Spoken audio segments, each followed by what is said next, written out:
Oh, it's not supposed to be showing me. Dang. Okay, there we go. Let's see if I can zoom in a little bit. Oh yeah, there we go. Okay, I know there's nobody watching. I mean, I don't have a very big audience on my channel. But this is a herd of Bighorn sheep. For some reason, they are all crowded together in a bunch. And they are in my side yard. I'm at my house. And that's my driveway apron outside my garage doors. And I just cut that natural vegetation kind of grass a couple of weeks ago. So it's kind of icky right there, but they seem to like eating it. They're eating the green weeds. And they're just passing through. I don't mind them in the side yard like this. It's kind of cool, actually. I mean, seriously, bighorn sheep in your yard. But what I do mind is when they go around the back of the house and they eat my trees there. So I'm kind of keeping an eye on them. If you look, you can see there's like one little teeny tiny baby there. Actually, there's two small ones. One's in the bunch still. The other one's kind of by itself. I can zoom in a little bit again. The sound you might hear in the background, other than wind, which you might hear, is my heat pump air conditioning working right now. I see two really, really young ones, and a couple, maybe they're a year old, or maybe a little younger than that. This particular herd has been in the area for a while. I live in Malaga, which is near Wenatchee, Washington. It's inland Washington, not over on the coast, not anywhere near Seattle. And it's very wild here. It's desert. All the green on the grass is gone now. I see somebody's there. I don't see the chat, so if you're asking me questions, I'm sorry, I can't read them.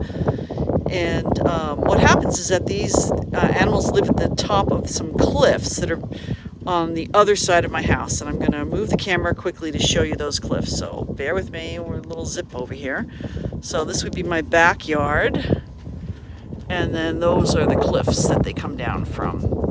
So those cliffs, let's zoom back out. Okay, so those cliffs are probably about 1,000 feet tall, and they come down there every morning and they graze down in my neighborhood. And they used to go to my neighbor's house across the street a lot. I mean, like every day they'd be in her yard, mostly because she made this really nice lawn and it's very green and attractive, and I think they really like it. But what happened is that she also got two dogs that are outside all the time, and they're kind of big dogs.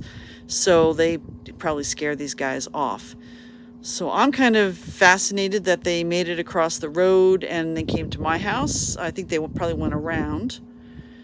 And now they're walking off toward the east. So if you look where they're going, you can see like the top of a tent over there. That's still my property. I've got about 10 acres. And it stretches for quite a distance. The area where they're grazing now I have not cut with my mower.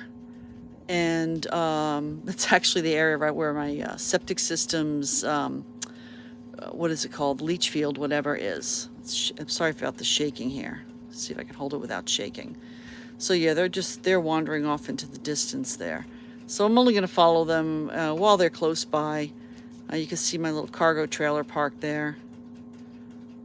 And they're just moving on. I'm glad they're eating those weeds. I wish they'd eat them all because I really do need to get into there with a mower, but at this point I'm probably too late. The trick is to get the weeds before they go to seed. And I think I missed that opportunity there. They're really pretty animals. They're looking pretty healthy. The story about this herd, as I was starting to say earlier, was that last year the herd, an animal in the herd contracted pneumonia, and it spread through the herd. And my neighbor who had them in her front yard used to hear them coughing, and they were just like dying in our property. It was very, very sad. They apparently got the pneumonia from a wild sheep, a domesticated sheep that got out of its herd and met up with them. Now I'm going down my deck right now. That's why it's bouncing, sorry.